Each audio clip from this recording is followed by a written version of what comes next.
oturan yerinde horlanmak isleyen olsan onu diňe gorkunç kinolary bar. Näme üçin?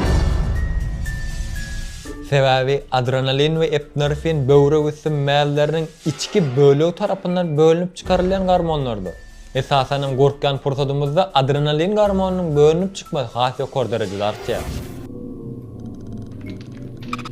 Artýan bu garmonuň bedenimizde bölünip çıkmasynyň uly täsirlerinden biri-de ýokary mukdarda kalori ýitirmegimize sebäp bolýar. Şeýle hem 90 minutluk gorkunç kinosyny görenimizde ortaça 113 kalori ýitirýär. Bu da 30 minutlap ılganymyzdaky yakan kaloriýamyz bilen deňdir.